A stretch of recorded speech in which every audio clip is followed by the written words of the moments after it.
good morning. Or should I say, good morning, you. With season 4 part 1 of You coming out next week, I thought it would be fun to recap Joe's body count from the first 3 seasons. Before I start, I do have to say that while you can't get back the experience of watching a season of You for the first time, it's still really fun to watch it back when you know what's coming, because you can just sit and yell at Joe every time that he says, oh, I'm not a killer, or he says he's not going to hurt this person, because it's like, yes, you are. I know you are. It's what you do. Perfect example comes with the first casualty of the show. Season 1, Episode 2. Joe has Benji trapped in a cage, and he has given him a latte with 2 tablespoons of peanut oil in it, knowing that Benji is allergic to peanuts. And he says, like you said, I'm not a killer. Excuse me, sir? First of all, you are in the middle of a killing. And second, not to get ahead of myself, but we later find out this isn't Joe's first kill. How can you stand there with a straight face and say, like you said, I'm not a killer, moments before you watch Benji die of anaphylaxis? But okay, that's Benji out of the picture. Joe body count 1.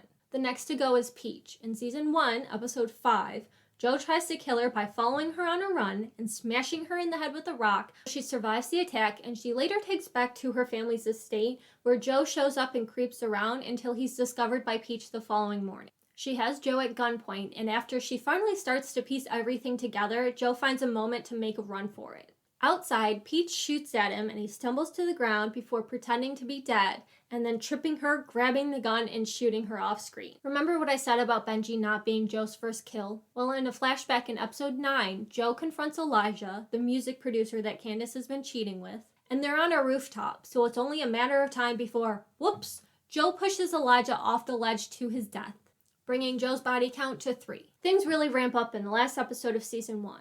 Ron is at Claudia's door, banging on the door saying he just wants to talk, even though he just put her in the hospital a few days earlier, and Paco comes out of Joe's apartment with a bat and takes a swing at Ron. Ron goes down, but he doesn't stay down for long. Paco makes a run for it, Ron follows him out, and Joe shows up just in time, just as Ron is about to find Paco, and stabs him in the neck. I'm totally fine with Ron dying. He sucked. Now for the last kill of season 1, the big one. Guinevere Beck. She's been locked up in the cage in the basement. She's seen Joe for who he really is. She's not going to survive this, but not for lack of trying. She tells Joe what he wants to hear to get him to unlock the cage, and when he comes close to her, she stabs him with a key from the typewriter. She locks him in the cage, runs up the stairs, but the door is locked. So she comes back down to find that Joe's gotten out of the cage. She manages to hit him in the head with a mallet and get the keys from his pocket, but as she's back up at the door struggling to figure out which key, he comes up from behind her, and we later find out in season 2 that he strangled her to death, and that brings Joe's body count for season 1 to 5. Benji, Peach, Elijah, Ron, and Beck. On to season 2. The first death of season 2 comes in episode 2. Joe has assumed the identity of Will, a man that he has trapped in a new cage in a storage unit. Will owes $50,000 to this man named Jasper, and Jasper comes to collect. Joe is unable to come up with the money, so he brings Jasper back to the storage unit to offer up Will. Well, Jasper just wants his money. He doesn't care about Will, so he's like, are you sure you don't have it? And he starts to come at Joe with a knife. Joe grabs a secret knife that he had hidden and stabs Jasper in the stomach. Now, I haven't talked much about the disposal of the bodies, but this particular one is the worst. I love it. Joe takes Jasper's body to a Navrin and cuts it up into pieces and puts it through the meat grinder. How gross is that? And this whole scene is intercut with a scene of Love preparing dinner for the two of them. It's so gross. I love it. It's so horrible to watch, but I love it. The worst part, though, is after Joe's done and he's disposing of these bags of ground Jasper in various dumpsters, he goes to Love's for dinner. Gross! How do you have an appetite after that? The next kill is somewhat accidental. Joe is trying to get a confession out of Henderson, and he reveals his face, and Henderson recognizes him. But his death is more convenient than intentional. Henderson gets loose from the chair that Joe has him restrained to, and he tries to run up the stairs, but Joe grabs him and pulls him back, and Henderson just falls down the stairs and slams his head on the wall. And it's like, okay, that's fine.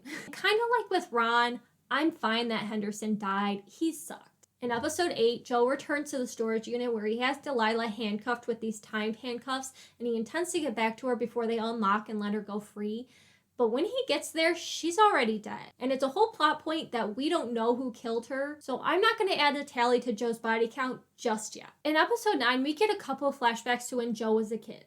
The first one is his mom showing him a gun that she has hidden in the closet where he always hides. And she says, he's never gonna hurt us again, referring to her abusive boyfriend. So of course, later in the episode, when the boyfriend / maybe Joe's dad, I don't know if we know that, is abusing the mom, Joe is hiding in that closet. And what else is in that closet? The gun. So of course he takes the gun and he kills the boyfriend.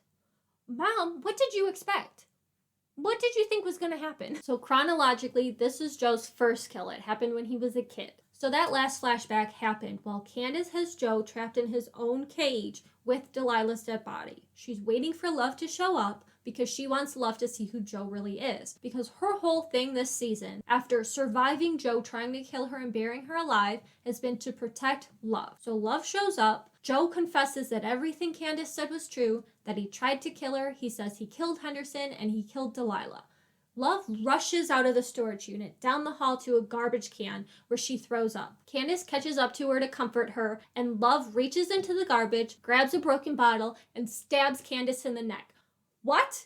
Love body count 1, let's go. Alright, season 2 finale. Love returns to the storage unit and confesses to Joe that she killed Delilah. But before we get an explanation for that, we get a flashback to when Love and 40 were teens. The au pair is taking advantage of 40, and Love, who has been watching from around the corner, jumps into action. She hits 40 in the head with something to knock him out, and then takes a knife and slits the throat of the au pair. Body count 2. Following that confession, Love reveals that she followed Joe to the storage unit the night that 40 had drugged him. And while Joe did just go in and visit Delilah, Love went in after him and found her there. And when she was pleading with her for help getting out of there, Love grabbed a knife behind her back, approached Delilah, and slashed her throat. Poor Delilah, she deserved better. Near the end of the episode, 40 has visited Dr. Nikki and figured everything out about Joe. He tries to tell Love what's going on, but she won't listen to him. So he takes matters into his own hands. He has Joe at gunpoint on his knees, and at the last second, Officer Finch comes in and shoots 40. So 40 is dead. I'm not counting that against Joe or Love. So at the end of season 2, we have 7 more deaths. That's 3 for Joe, bringing him to a total of 8. That's 3 for Love, and 1 other, Officer Finch shooting 40. Finally, season 3. The first death in season 3 comes in the very first episode. Love finds Joe's Natalie obsession box, and she reaches out to her to ask her to show her this property that she had suggested for a bakery. Once they're there, Love asks to see the basement, and when they're down there, Love grabs an axe and swings at Natalie's throat. I do just love how all of Love's kills go for the throat. The next casualty is in episode 4. Love and Joe have Gil trapped in their cage in the basement of the bakery. Their plan is to find dirt on him so they can safely let him go, kind of like Benji had suggested in season 1. When Gil finds out that his wife got their son into college through an admissions scam and paid off the family of the second girl that their son assaulted, that's just too much for him. Unable to handle this information and the guilt that comes with it, hangs himself in the cage before they can let him go. So I'm not counting this one against Love or Joe. Fast forward to episode 9.